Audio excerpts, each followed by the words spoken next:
For your halftime entertainment, we celebrate the 43-year reign of the speed metal kings, Metallica. With 9 Grammy Awards and 14 nominations, 38 concert tours worldwide, and 11 studio albums that span 4 decades, the Titans of Thrash remain the standard by which all other metal is measured. We begin with a 1984 classic from their second album, For Whom the Bell Tolls, followed by the 1992 tour anthem, Wherever I May Roam. And then, let's turn down the house and light up the stage with the Auburn University Marching Band and their show, Metallica. It is Sunday evening once again, and that means it's time for another episode of the Auburn Experience podcast, the flagship show of everything we do here at E2C Network. We're going to talk about that Auburn Experience. We got some Auburn baseball and softball updates for you, as well as Auburn potpourri, and yes, we'll finally talk about the NFL draft and all the other NFL news around Auburn. We missed that a week ago. We'll talk about why that is. All that's coming up on this show, episode 123, right now.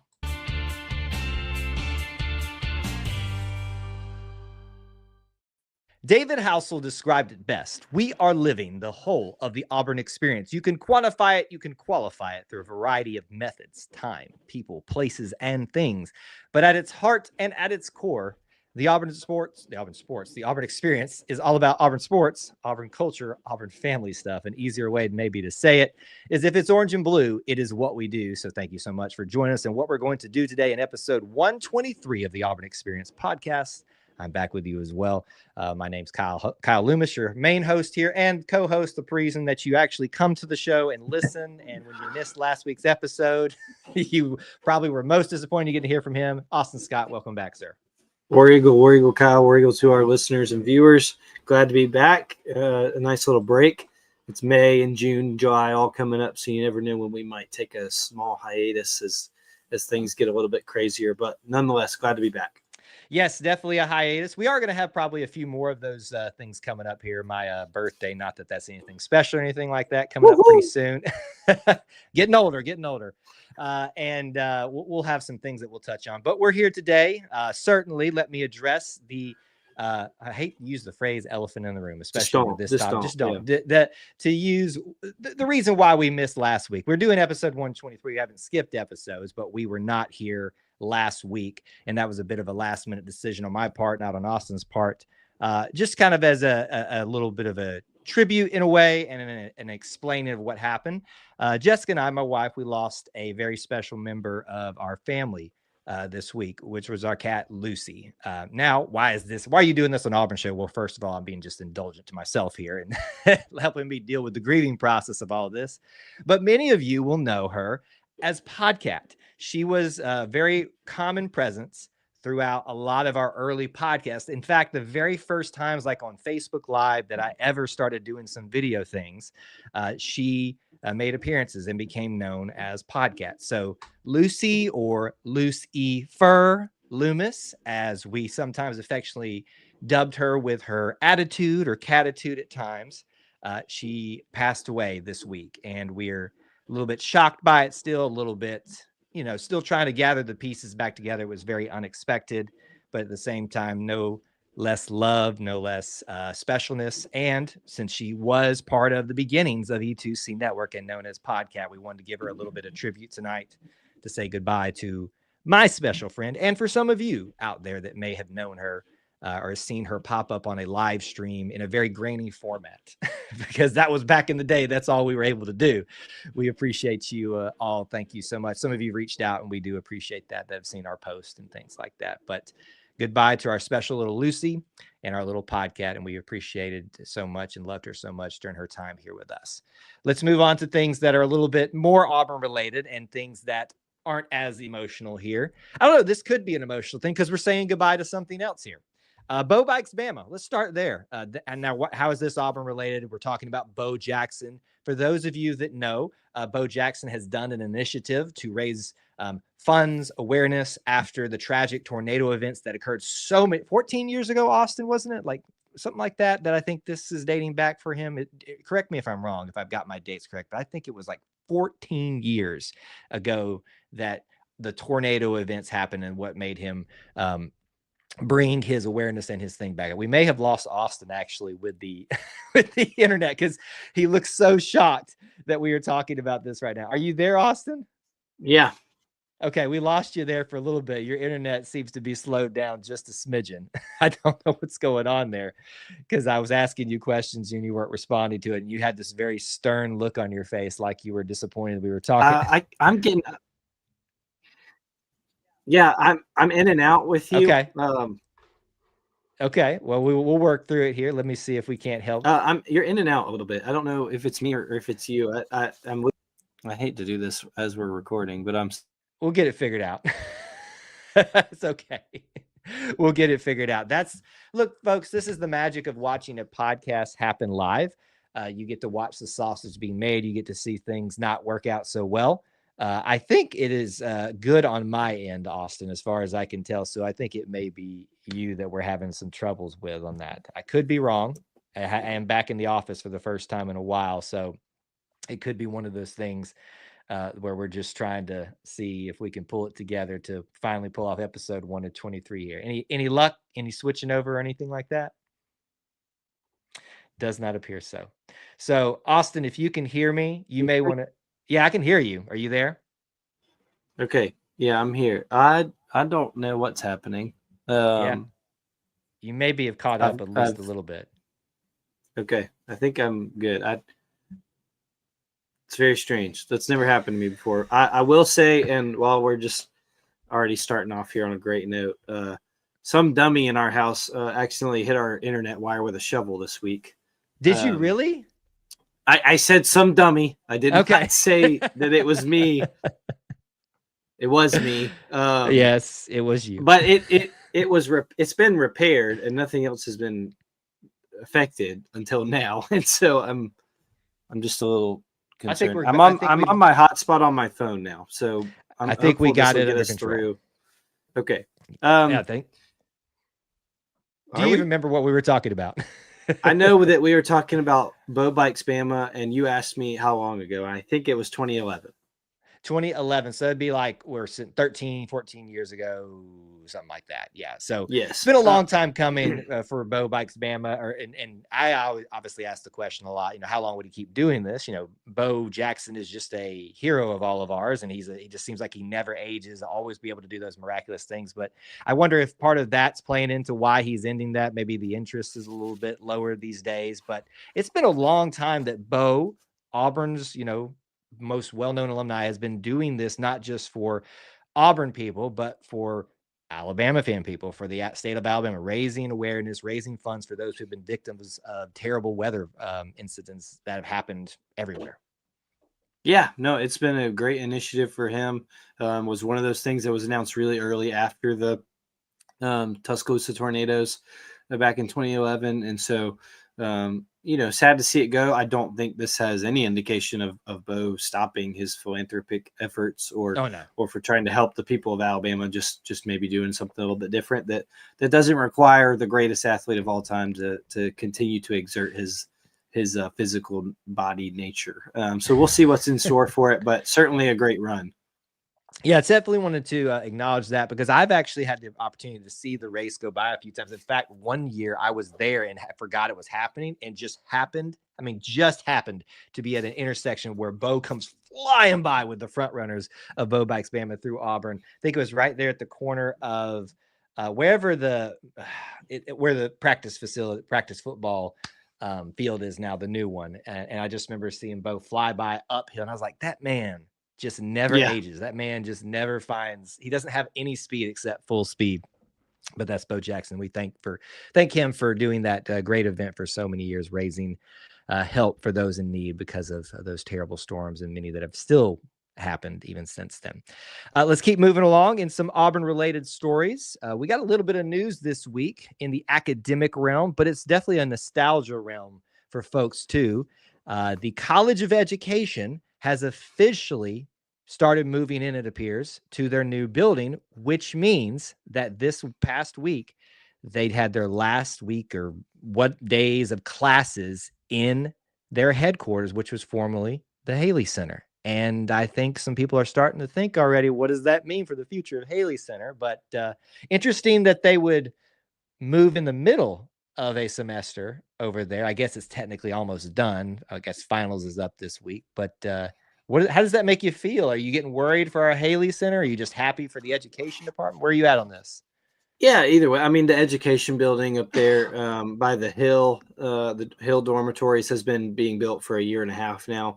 A really big facility. Looks really beautiful from the outside. I haven't gotten to go in yet, but so we've known this is coming. But the last week of classes of the semester was this past week, and they announced this was their last week of classes in the Haley Center. So I'm sure there'll be some finals taken in Haley this week, and then summer semester they will have classes in the brand new education building. So I'm sure that's very exciting for a lot of people that teach in the education department and whatnot. I don't think, I think there's some people who think Haley is probably gone and this is the beginning of the end.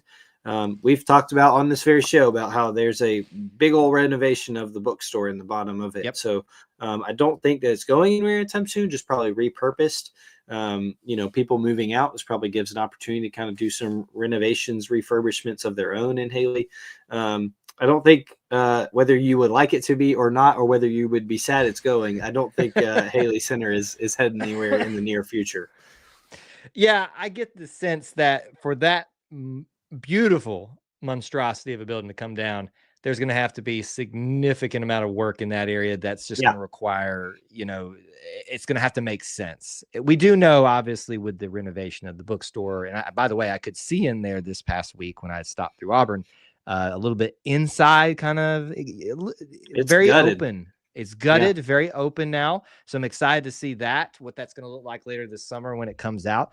But yeah, I think every time we hear something about the Haley Center, this sparks up. Is it going to go away? And there's going to be a debate. There's going to be people that say, should Haley go away? It's, so old. It's so monstrosity. It's just a monstrosity at times. There's still people lost in there from the 1970s. And I've run into them a couple of times to try to help them out, but they still get lost in there. That's right. I don't know. It's one of those things that I think we are all going to have that sticker shock one day when the paper's like, oh, we're done. Haley Center's coming down. But for now, it lives on because the education building just won't be there. Philosophy, as I struggle to say, might still philosophy. Whatever classes are left can go in there, or I'm sure something else will need to be planted into one of those giant, enormous quadrants that is still available for those to use. But we'll keep honoring and thinking about our Haley Center as long as we have it here right now. We're missing a lot of Auburn topics from the last week, and so we're probably going to skip over a bunch of different things. And this is a very hodgepodge Auburn potpourri, which is probably a good thing. Part of the reason that we were in Auburn this week was the tragedy of losing our family pet, and we just needed to get away in a very unexpected manner. Jessica and I actually took the opportunity just to kind of take a little trip to Auburn and do some unexpected Auburn things. Let me ask you this, Austin. Have you ever stayed at the Auburn University Hotel? I have not. Have you ever wanted to? Yeah. I don't really know when that opportunity will arise, but or necessary desire, but because you live there, I get it. Yeah. Maybe we're praying that Austin never gets to move away from Auburn, but obviously we don't know where life takes us. But maybe then that presents it, or if you just want to do something special. Let me just tell you this, though. There's plenty of hotels to choose from, that's for sure. Oh, gosh. And, that's a whole nother thing we can't get into it. No. It's good and bad. Let me just tell you, the options are great. Prices. Anyway, we splurged and we went to the Auburn University Hotel, which, by the way, is not the most expensive hotel that you could go to in downtown Auburn. It is actually going to be more like the Laurel, which is next door. Oh yeah, 100%. Don't look at those if you don't want to have sticker shock. But I'm just going to tell you this, folks. I think everybody needs to go stay there one night. I loved it. I mean, they couldn't have made our difficult time that we were going through any better. They just, we just got there and they had rooms available, but they put us in a room facing essentially from if you're in the building, the left side of the building, but directly looking through the trees, Sanford Hall Tower. We could see it just in its beautiful silhouette at night. In the rooms, they have, at least the ones we were in, they had this, I want to call it a mural, just like this old black and white image of the town of Auburn and what it used to look like on that map back in the day. You'd be surprised, Austin. It wasn't so overly Auburn that as you thought it might be, but it was very tastefully done. Down the hallways are just, you want to talk about this show, the Auburn Experience, where we try to cover everything. They got it covered there. Oh yeah. In the hallways of go into the rooms, there's images, of course, bow over the top, but then there's the first African-American student that came to Auburn there, celebrating that accomplishment and that milestone in that time period. There is the band at one point at the United States Capitol playing. There's this moment in history in the town, not even anything related to the university. They do such a good job of capturing the Auburn experience. I don't know how, Austin, but you need to find a way to get in there because you have a key card to get up into the elevators and to go up there just to walk the halls and take in the experience of it all. I like it. That sounds like something fun. I've never stayed there. I've heard very good things about it, and up until the Laurel, which I think the Auburn University Hotel is still probably the official hotel of the university, but there's been added on now here. But I've heard very good things about it, and people. I've never heard a bad word about the stay there and also the aesthetic. So that's good to hear.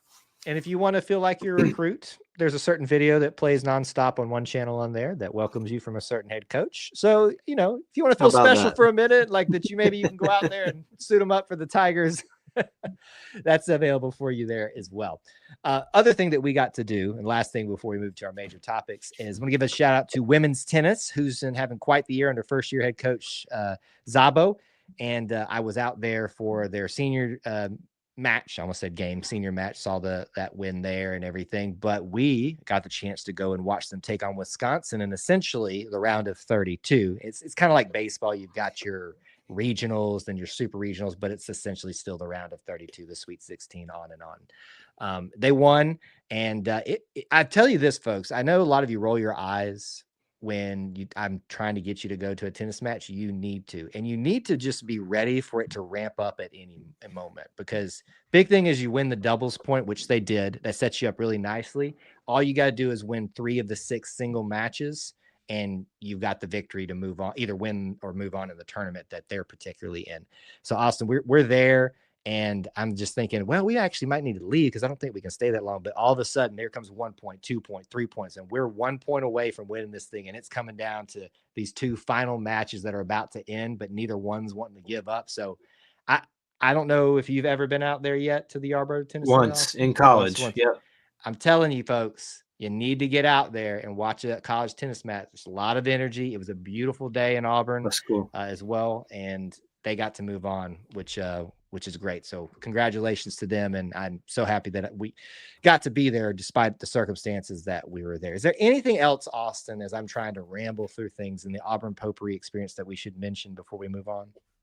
Yeah, I'm trying to think too. I'm sure we'll hit on it more next week, with graduation being the predominantly next weekend, but last week of finals, so there'll be plenty of midnight staying up this week, and we always end up seeing the donuts and the orange juice delivered sometimes by special guests in the library or the student center. So good luck to all our students. Good luck to all our seniors who are trying to get through one last finals week, and it's almost over. You're either about to be in summer or you're about to be in the Auburn alumni family. So good luck. Yeah. I even thought about this too, Austin. I kind of put myself, and Jessica and I both did as we were there. It was like, Friday was kind of like that marker of this is crunch time. We start getting that last minute studying in. You're making your plans, where you're going to be studying, who you're going to be studying with.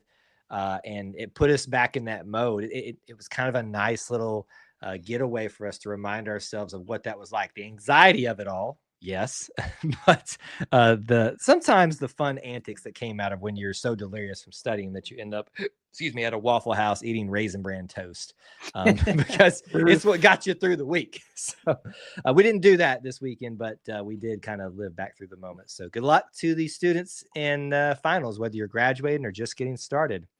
Make most of it because it'll be over before you know it. Let's move into major topics this evening. This is going to be one that we should have done a week ago. Again, we've already addressed that I was out last week. But I think it's important for us to talk about our people as they move on, not just talk about them while they're here, but moving on to their next phase. And we're talking about Auburn in the NFL draft, the NFL processes, the free agency, all that stuff. We're probably going to miss things because there was a lot that happened across the wholeness of that NFL draft, free agency signing period, and some interesting, I think, correlations there as well. Can I start off with this question for you first, Austin? Please. Given where Auburn football is currently at, do you think the 3 that win in the draft is fair?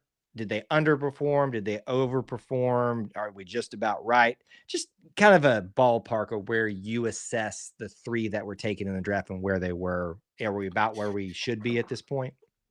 Yeah, I think we're probably about where you think you are at this point. I certainly could. I think you could make a case for a couple more could have been drafted, should have been drafted. But I think that, when you look at the 3 that were there, those were probably your 3 that feel the most secure or guarantees that you felt like were going to get drafted. Yep. Certainly some surprises that weren't, but I think that's about where the Auburn program's at. Now, the fact that it took till day 3 for all 3 of them, I think not that the NFL draft is an indication of the sole indication of where your football program is at. I think people put a little too much stock into that sometimes. But certainly it's a factor of if you're producing guys, but we've talked about it the whole entire NFL draft process, the fit of teams, and there's so many off the field measures that you're looking at as well when you're drafting. But I think 3 guys for Auburn, 3 quality guys in Jarquez Hunter, Jalen McLeod, and Keandre Lambert-Smith all end up in good places, all end up taken in the NFL draft. It makes about that much sense to me, but I think we're on a strong point where that trajectory is going to continue to get higher and higher. The more talent that we've seen on the recruiting trail as they continue to progress through college and then ultimately try and make their own professional careers. I was very happy to see Jarquez Hunter go to the Rams. I have a personal affinity to the Rams because while I've never had a major NFL affiliation, I grew up as a Packer fan because I've got family there, and I still have an affinity towards them, but it's not a big thing. But I kind of chose the Rams back on the Greatest Show on Turf. So like when Trey Mason got drafted by them, I was stoked, and he had a great first season, but we can get into why all that happened, transpire. Jarquez finding his way there makes me very happy. Les Snead, who is their GM, I believe, with his Auburn connections, it just continues to find its way to draft Auburn people. And I know we're biased, Austin, but I just got to think the person, the team, the organization that drafted Jarquez Hunter was going to find themselves a diamond in the rough. It would not shock me if he starts playing by the end of the season in some significant, maybe like a Tank Bigsby style of story. You think, Yeah, well, and I think Tank, it looks like it's taken him a couple years to get in there and kind of overtake some playing time, but now it looks like he might be the starting guy for the Jaguars. So I could definitely see a similar story for Jarquez Hunter. I think that there's even less of I don't want to say talent, but less of a threat to him as a starting role in that running back room in LA. I think they're trying to figure out kind of where things are, who they have. They certainly have some guys, but don't have a high profile guy at the moment. So Jarquez Hunter definitely has an opportunity there. And I love that fit for him because I think he deserves an opportunity to show that he's a hard worker and can do well for a program who's, won a Super Bowl very recently and has a great coaching staff, great administration. Of course, you mentioned Les Snead, the Auburn alum, heading it up. So I love that spot for him. If I'm looking at the 3 of that were drafted, I think he's in the best situation for him and to see playing time and success early. So I think it's a toss-up with Keandre Lambert-Smith. I think that he also is in a very good situation, but I think because of what's already Jarquez Hunter is already walking into, I think him and the Rams is a great fit. Definitely. I do like that Keandre is going to be with Justin Herbert, who's, mean, I know he's not the best quarterback in the NFL, but he's not a bad one either. So he's got someone that's going to be giving him a good opportunity. And we've seen what Keandre can do when you just put the ball in his vicinity. And I think people are going to find that he proved it at Penn State. He proved it at Auburn. I think the trajectory shows that when given the opportunity, he can show he deserves playing time in the NFL as well. Jalen McLeod also gets drafted And it's 4, 5, and 6. So nobody in the 7th round. And, there's always that discussion. Is it really worth going in the 7th round? So we didn't have to worry about that, which is good. So congratulations to all 3 of them for being our representatives. Jalen going to the Jacksonville Jaguars, which I know makes Clint Richardson very happy. There's an odd number of Auburn fans that are Jaguar fans, as they're glutton for punishment. One of my best friends. Yep. I can't understand it for the life. It's an interesting of me. duo. It's a combo maybe made in heaven just because of the Auburn experience sometimes, but there's that. Okay, we've got a lot in signings, and we can come back and talk about any of those guys if we need to. We haven't covered anything, but let me give you the rundown, and I think Austin will need to fill in maybe one at the end that I'm missing if I can't remember him. And this is no particular order. It's just what we were sharing on social media at the time. Jason Jones to the Baltimore Ravens. Eugene Asante, probably want to talk about that one, to the Miami Dolphins. We've got Peyton Thorne to the Cincinnati Bengals. Oscar Chapman, that's probably a good one too, to the Minnesota Vikings. You're going to hear that as a common thread. And also the Tennessee Titans get Isaiah Rakes. Rivaldo Fairweather to the Dallas Cowboys. I really like that for some reason. He feels like a Cowboy to me. Austin Keys to the Vikings. Dorian Mausi to the Vikings. Robert Lewis to the Vikings. Jaron Thompson to the Tennessee Titans. And I believe, if I'm not mistaken, Philip Bleedy went to the Titans as well. Am I correct in saying that? Yeah, I think so, yep. Luke Deal got a mini camp invite or something as well. Is there anybody else that I'm missing from that list? I think that's the group. No one stands out at the moment that you might be missing. But those came through quick right after the draft. And that's funny, right? Because I thought we might have some delays on a lot of those that we wouldn't get to talk about last week if we had been doing this episode a week ago. But they started rolling in quick, especially, let's just talk about it. What's up with the Vikings? Are they trying to make up for getting rid of Carlson so many years or whoever they got rid of at this point? Our one of our good friends here on the show, Brian, who's in the Great White North, he always talks and jokes about their pain still for getting rid of him. Are they trying to make up for it? I don't know. That's hard to believe how long that's been since then. But whatever the administration is up there now and the coaching staff, they seem to love what they saw from a few individuals on the Plains this year. I really like the Oscar Chapman move there. Yeah. We want the very best for a lot of these guys, and we know that they're hardworking guys, and we hope that they have a chance to make the team and succeed. Just the reality of it is that a lot of these invites are extensions of tryouts, basically. But for special teams guys like Oscar and others, there's less spots, less guys you got to beat out to get to make the team. And so, you hope that maybe that's a more, what's my word here? More possible optimistic situation for him. So I really like that I really like that opportunity for Oscar. I think that could be a match there. And then, you mentioned the two of the ones that I was really interested in too. I think Rivaldo Fairweather is going to make the camp for the Dallas Cowboys. I do too. Something about that just seems to fit. It just popped off the screen. I said Dallas Cowboys, Rivaldo Fairweather. I like that a lot. Well, and the Dallas Cowboys are the Dallas Cowboys, right? Like they're going to pop. Everybody knows the Dallas Cowboys, and for better or for worse. And so, but I don't know, something about that and his frame, his stature just seems to. It might be that might be a feel-good story if he comes out of that. And then Eugene Asante, that's one of the ones I had in mind when I said, are there some that should have gotten drafted? Let's just talk about it. Is it just shocks me? Come on. I mean, you have got the best prototype of a safe pick that you could have. He is an incredible athlete. He has gotten better each and every year up to all SEC level. This kid will do whatever you ask of him. And by all accounts, from everything that we've seen, he is the most well-rounded, likable leadership guy that you could have. Even if you're just putting him on special teams, which, I mean, maybe that's why, if that's way he get drafted, you got to give this guy a solid look. I think he was on some people's boards the second Auburn Tiger that was supposed to come off, and he doesn't get drafted. Now, I'm thankful he didn't go in the 7th round, but I was very disappointed by this one, Austin. I was too. It shocked me a lot. I'm like you. I thought he would have been nothing against Jalen McLeod or Sure. anyone else, but I thought he would have been Auburn's first defensive guy off the board. I would have figured he killed it in certain interviews. Obviously he has an athletic ability that's off the charts, but a work ethic and a personality that translates well. So Miami might have gotten really lucky, and if we know anything about Eugene Asante, he's going to work, and we'll see. He'll make some teams pay for not taking him. So we'll see.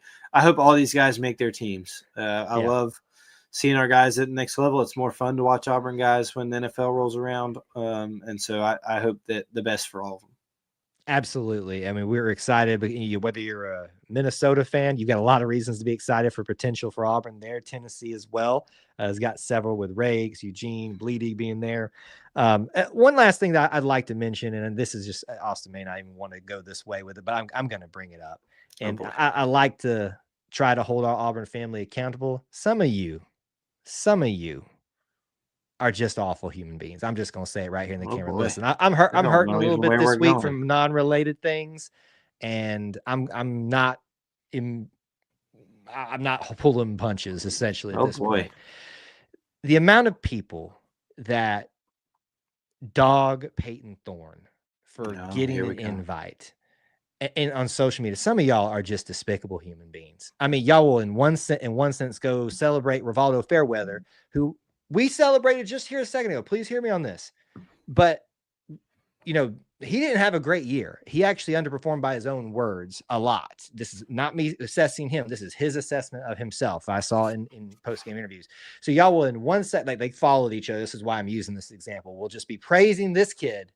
But because Peyton Thorne wasn't the quarterback you would, because he got an opportunity to go try out somewhere, you want to sit there and dog him in that. So can I just, folks, it ain't that serious. It ain't that deep. Celebrate them all. If you didn't like them, let them be. Okay? I was having a rough week for unrelated things, and I was looking to fight for Peyton Thorne once again. I did not think I'd be sitting there this week doing that. So I want to congratulate Peyton Thorne on making everybody kiss it and getting an NFL card, because all you little bozos are now blocked. None of y'all are getting an invite. Anyway, okay, I'm done. Sorry. Anything else on the NFL front? Sorry, go ahead. Peyton Thorne likes being a Tiger, so he's going to be a Bengal now. So way to tie that together. Good for him. I'm going to drop the mic there.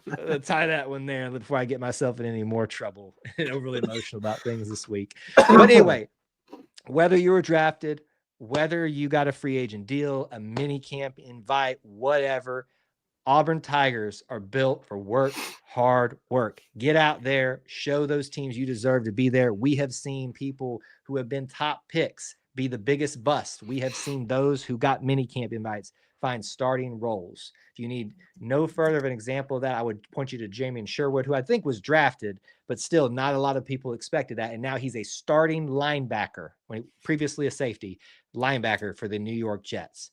Do not give up. Get out there, work out, and we'll be excited to see you all out there on NFL Sundays or in other spring leagues that are out there, because that's still surviving. In that's right. Go Stallions. Giddy up, baby. And here we go. We switched to the UFL. Is that what it is now? UFL, correct. You got it. I'm trying to stay up to date with all this stuff, but it is repeat champs, baby. There we go. Giddy up. Yeah. There it is. That's it. That's the end of our NFL or NFL breakdown from the draft and otherwise. Let's move into our next major topic and last one for this episode. It's going to be a lot packed in here because of missing last week. We got to do a spring Diamond Sports update, baseball and softball, and it has been a good 2 weeks. And let's be honest, it sure Austin, has. It felt like, especially for softball, but sometimes baseball too, because of who they're having to play. We were having a great week, and then we got swept, or just a little bit of a letdown. But then we could bounce back. So it kind of was in this nice thing for you and I, where we could take a week off and cover another major topic. But we're moving into a time now where it's getting pretty fun to talk about both of these multiple times a week. Mm-hmm. So let's dive into it. Let's start with softball, and then we can dive into some baseball stuff to round out. Obviously, they won the series with South Carolina. I mean, if you've got something that you want to talk about from that, we certainly can. But I think obviously this weekend was the more major story, with all of the weather that came through and just wreaked havoc, not just at Auburn, but across the Southeast. I mean, baseball was affected by by it too. They only get to play 2 of their final 3 games versus NC State, by the way. Did that throw you off Really seeing weird. a non-conference series at the Really end of weird. it's It's like a tune-up, I guess, but like NC State's hasn't qualified for the ACC tournament, so they're just like all this rain delays. They're like, can we just get out of here? Like they're like, this is just terrible. Yeah, really strange. The only thing I'll say about the South Carolina series is it's another SEC series win. yes, thank you. And just that, it took this team a little bit to get over the hump of figuring out how to do that. But they're building some momentum now. We'll talk about the SEC tournament in Athens here in a minute. They'll be the 15 seed, which Vanderbilt doesn't have a softball team, so you do the math. That is last. But they dug themselves such a big hole. That 15 seed, if you look at it by itself, just really doesn't tell the whole story of where the momentum was with this team in the SEC play. So I think they're moving in a really good direction. Pitching is going really well. I cannot remember her full name, and it's going to kill me, but she's up to 20 wins on the year. 20 wins. S.J. Guerin? Yes, S.J. Guerin. I could not remember how her initials. S.J. Guerin is up to 20 wins on the year, which is pretty amazing when you think about what this team has had to do this year. So I'm really excited for the softball tournament. I think they can have the chance to surprise some people. But you want to talk about this weekend. We'll talk about postseason here in just a second. Well, no, that's fine. So 2 wins. The second game was canceled, as you said. NC State's probably like, please, can we just get I know y'all got to do your senior day. Senior day, honoring the seniors. All you got to make sure that happens. But the 2 games they do play, Auburn wins in 6 innings, and both of them 8-0. So just poor NC State. They didn't want to be there at all. Just got beat up on a little bit. But helping the confidence of this Auburn softball team, as you said, needing that maybe a little bit because of how they started in SEC play and where they're going to have to start in the tournament. Obviously, you mentioned SJ. You got Anna Lee Adams, Anna Leah, I think is how you pronounce it, who is just doing dynamite right now.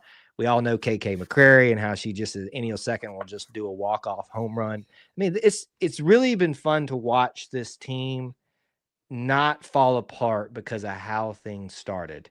Are the results necessarily there? And when you look at the SEC tournament placement, not really. But I think this team has showed you that you better watch out for them in that 15 slot in the SEC tournament. They might find a way to embarrass you if you're not taking them seriously.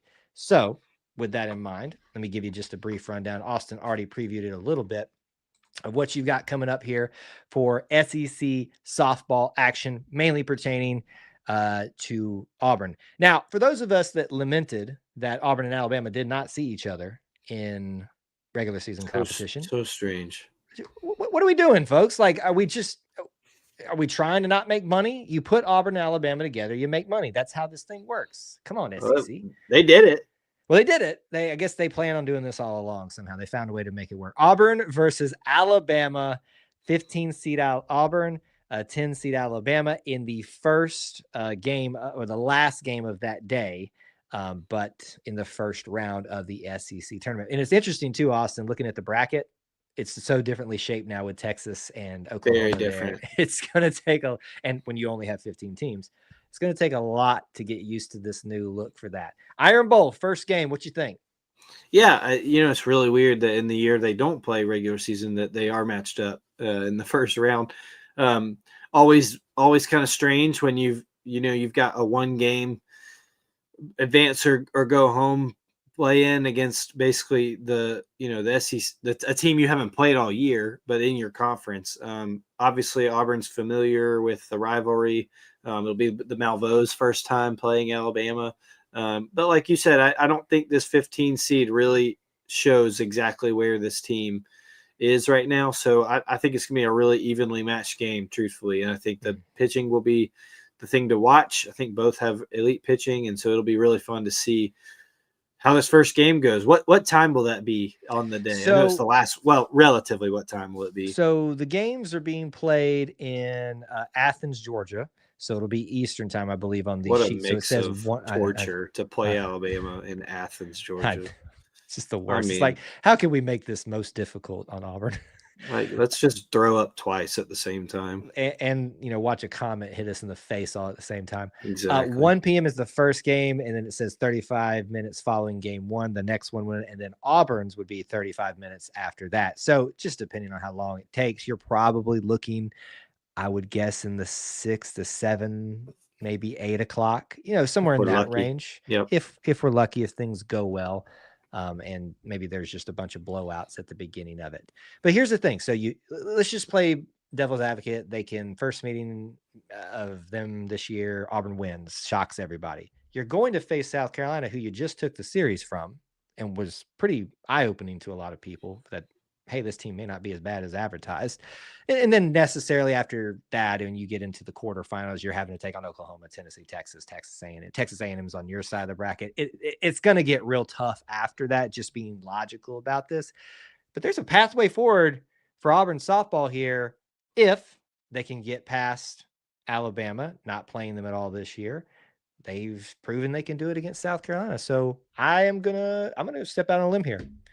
I'm gonna channel the very first season for Coach Bruce Pearl. Yes, it's a different sport. I was going to bring this up too. I was just thinking that. What do you think? What do you think I about was that sitting comparison? here like, I'm going to bring this out, and he's going to be amazed. No, I got it. Got me. I beat you to it.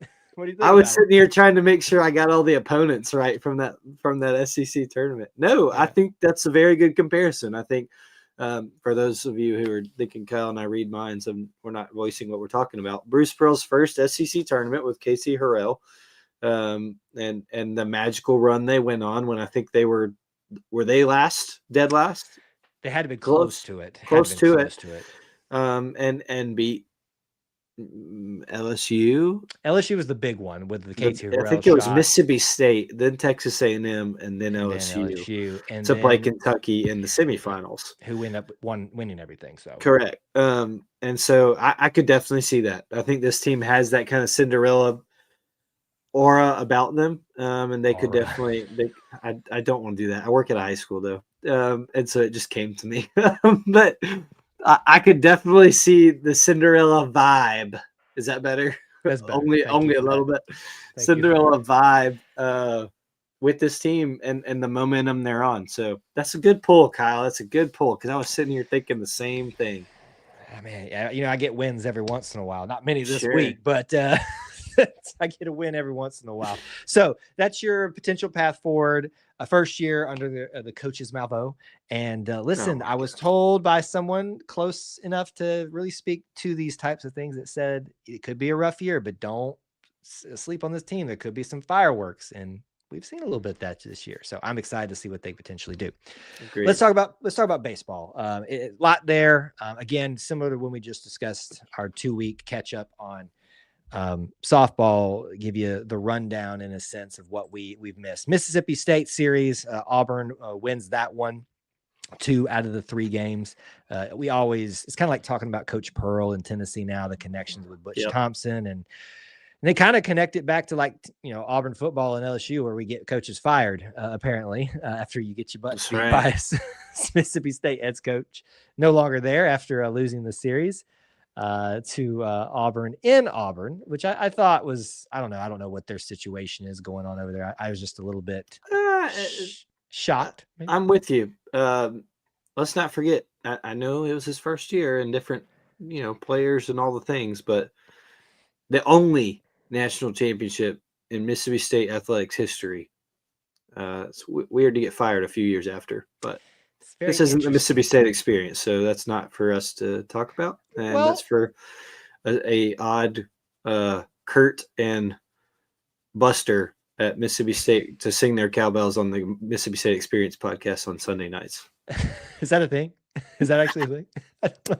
Just trying to put our names together in Starkville. I don't know. Well, here, real quick. When Tennessee is available or Indiana is available for basketball, we always fear that Butch maybe get taken by Mississippi State. Which, hear me, folks, I recognize that's a possibility. But what do you think, Austin? I mean, are we at risk of that, or are we? Because to my knowledge, they have not named anybody yet. Well, here's the thing, and I thought about it. I'm sure that is, I don't know.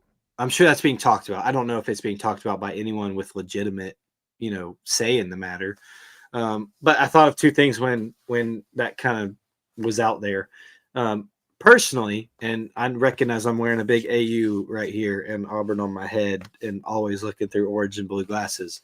But personally, to me, Butch Thompson has done enough at Auburn and even been at Auburn, even if he hasn't done enough, been there at Auburn long enough that I think most would associate him with Auburn more so than Mississippi State these days. I think that it's fair that the associations are still there because he had a lot of success there, was an assistant there, all the things. And then the second thing would be that John Cohen is here at Auburn. And not to say that the athletic director of Mississippi State is not as invested in baseball, but I think that they have probably a pretty good relationship and have for a while. But to now him be here at Auburn, I think there's probably even more incentive for him to stay. With a good relationship with the athletic director, obviously all the renovations happening. I just don't see this as much of a possibility as maybe several years ago. But you never know. And, I don't know what Mississippi State might be looking for. Baseball is king over there. We all know that. Baseball is first, second, and third in success over there. And so I'm sure they'll be swinging high for the fences to get back to what they expect. But we're going to keep Butch Thompson. So I don't really feel too stepping out to say that Butch Thompson's staying at Auburn, but I don't feel that's a step out at this time. I think the investment clearly has been there on his part and back to him. And I think it's very similar to Bruce Pearl. The match seems very good, but we'll see what obviously happens. Obviously it's an honor if somebody wants your coach.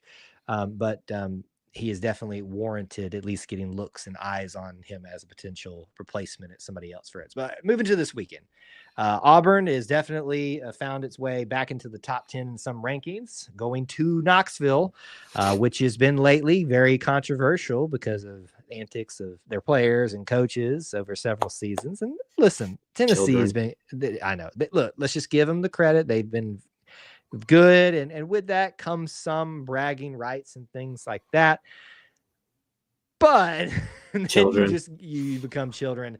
Auburn does win this series, although it is one of the wildest that we've had in a while with schedules. You got play 2 innings in the first game, and then it's suspended. Half of an inning Suspended to the next morning, and you start the game, then finish it. Auburn wins 6-1. You begin to play a game which Auburn had in hand for a long time, game 2 on that day, and 2 of 2 on the day too. But that has to get suspended for rain as well. When unfortunately, as you go into extra innings, right? But bottom of the ninth, Auburn has it, and they give up a home run, I think. Yes. And weren't able to close out in the bottom of the ninth. So they go forward. They finish that out today, the extra innings on Sunday, and they lose that one 4-5. But boy, do they come out and just send a message to Tennessee. Yeah, you got your little, come back on us. We're sending you home pack, or we're keeping you home and pouting.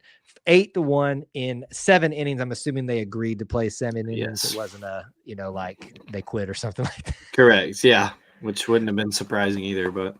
All right. So here we sit, another SEC series win, a big one on the road against a ranked opponent.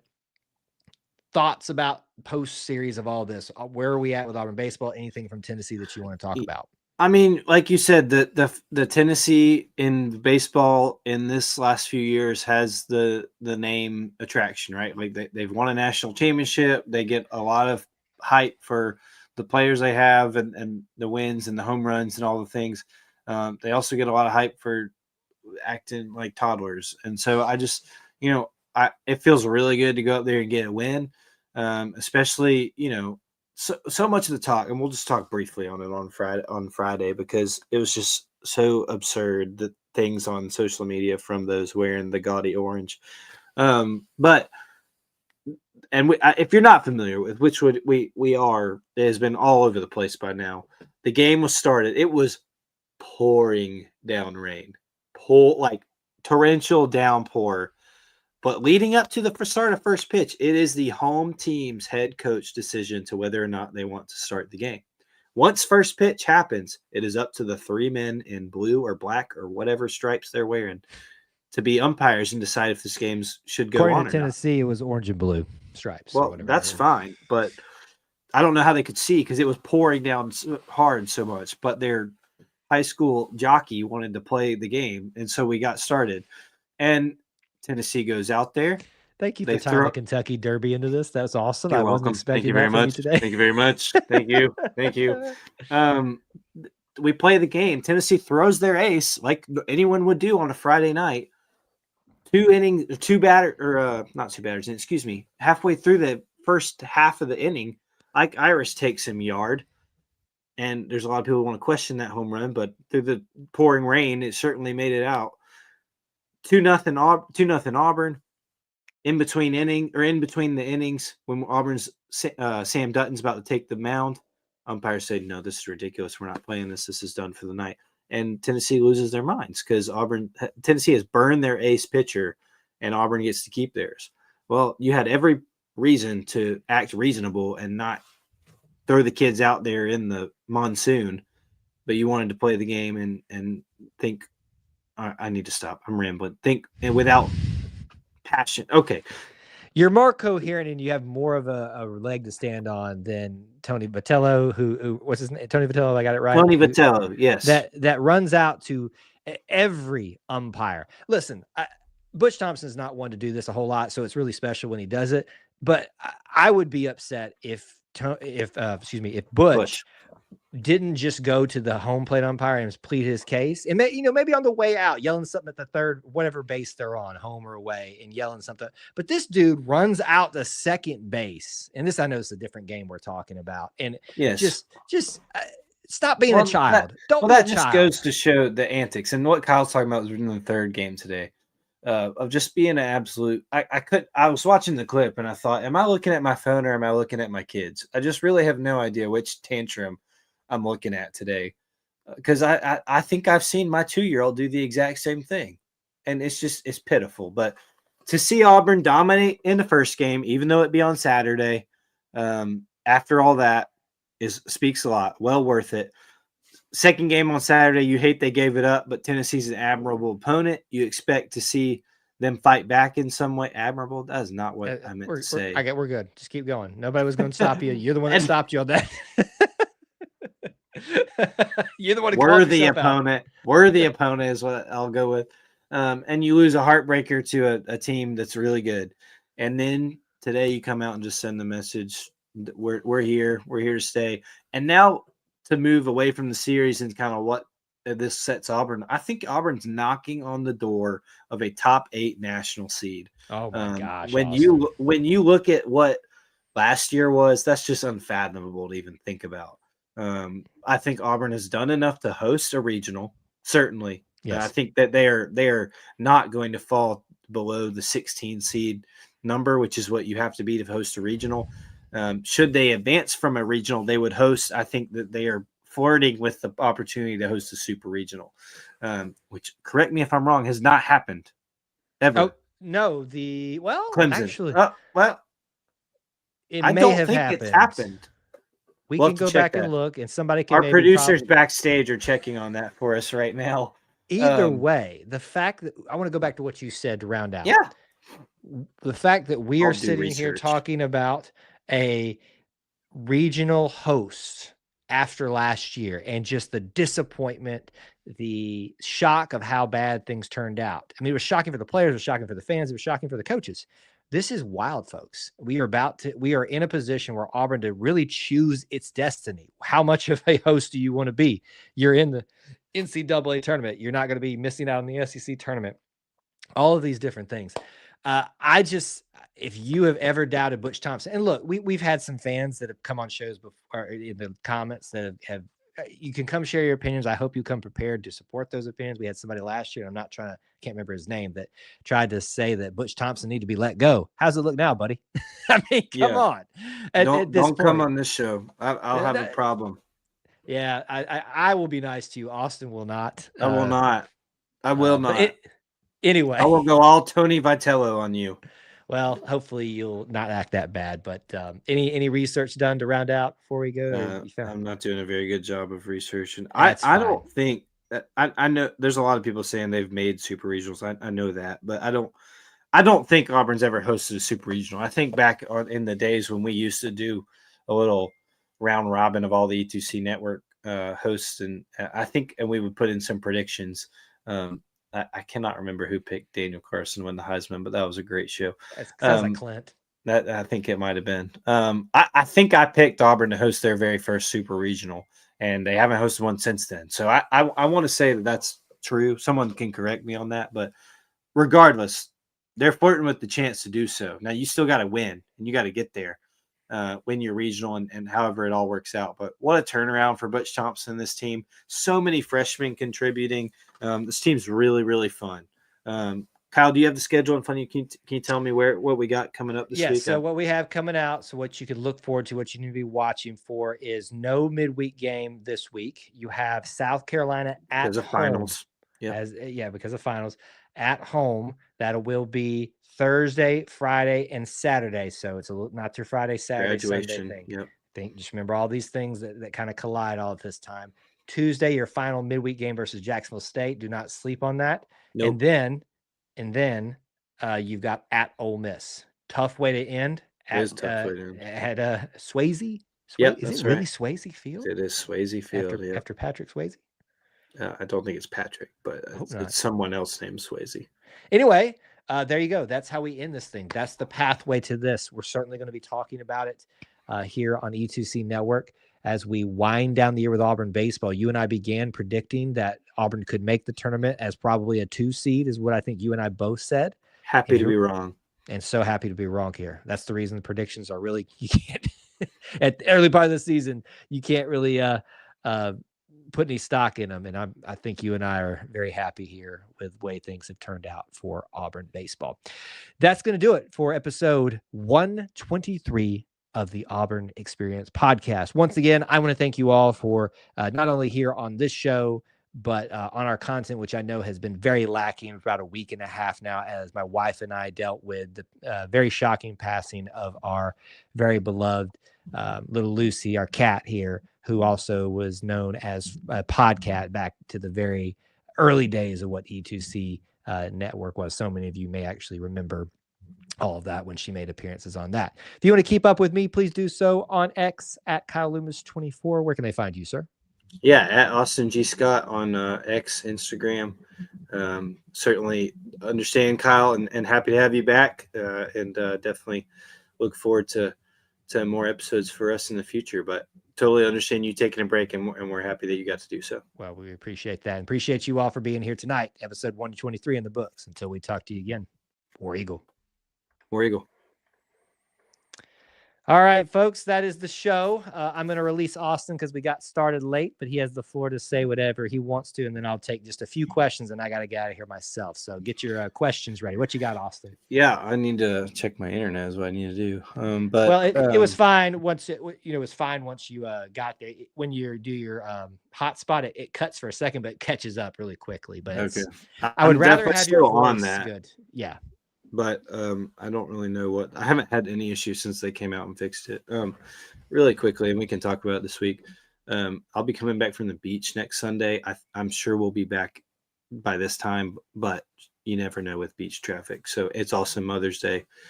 But we'll talk. I think we'll be fine. But we will definitely figure that out. Housekeeping, and certainly we already talked about, since we're just the curtains pulled back here. I said it earlier in the show. We will miss the very last one of May because I will be gone on a birthday weekend. But other than that, we're here for you guys to stay. I don't think I can have any more. Oh, knock on wood, Kyle. My goodness, what are you doing? I don't think I can have too many more earth-shattering things that are bad happen. Please no. So we will see what happens there. But thanks for hanging out with us tonight and letting us catch up on some Auburn Experience topics. Sounds good. War Eagle. War Eagle. All right, folks, you're stuck with me for the rest of the evening, which is not going to be very long here because I need to wrap up myself. Very tired, very long weekend. But I would love to answer any final questions, comments, follow-ups from what we talked about here, what we didn't talk about. Again, I want to thank you guys so much for your patience. I know I was probably a little bit off tonight as well. And Austin had his little internet snafu, which obviously throws things a little bit haywire. We'll edit that out of to not be so long of a delay. on the audio side of things for those of you that go back and listen. But reminders, I don't have any cue cards ready for you. As I've said, it's been a week and a half, and we are just kind of getting back settled in here. But we will be in our regularly scheduled programming. Wednesday night next, Auburn Family Night live call-in show. So we'd love for you to join us for that at 9 Eastern time. Back next Sunday, most likely at 9 Eastern time for another Auburn Experience episode 124, unless the life hits us again. We'll have other content out there for you all across our social media, probably a little bit slowly than it typically happens, just because I'm getting back into the gear of things, and I appreciate y'all's patience on that. But for those of you that have waited patiently and stuck around, we very much appreciate that. There were a lot of good Auburn topics that we wanted to make sure that we touched on today before we got into or got away from doing this show this evening. A lot of people were, I'm very happy with how many people celebrated this Tennessee win. I think a lot of times us as Auburn fans, even if like baseball and softball are doing well, we tend to check out a little bit once, especially the NFL draft is done. It's kind of like the last marker of something football related. And while it is the bread and butter, it is the lifeblood of college athletics, and there's nothing wrong with that. I recognize it's a tendency for even myself to start slowing down and checking out those things. But the amount of people that are buying in to supporting not just softball, but baseball and all of that is great things too. I will tell you this, folks.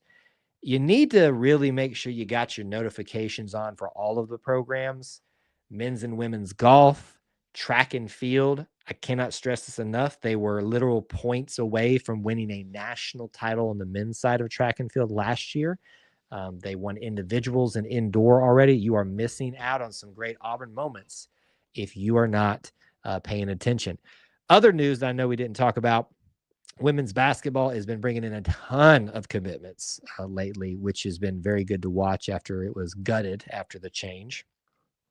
We've talked about some of those on previous shows, but there's no shortage of Auburn news right now. So I hope you guys will stay connected to their accounts, to stuff that we're putting out. And as we move into summer, we're going to be doing a lot more general and fun topics. It seems like somebody else is out there doing their Mount Rushmore series, which is just, it's a great group of guys that do that. I think I've got it in my head who's doing it correctly, but I just found that I was like, really, we're doing the same series at the same time. But that's the great thing about the Auburn Experience. You can still have a lot of good opinions out there and compare and contrast and things like that. So we'll probably have a little bit more of our own Auburn Mount Rushmore of different Auburn topic series out there in the future for you. All right, we're going to call it a show, episode 123, the full recording and our little time together at the end. Thank you guys once again for all of those of you that have wished us well, Jessica and myself. We appreciate that.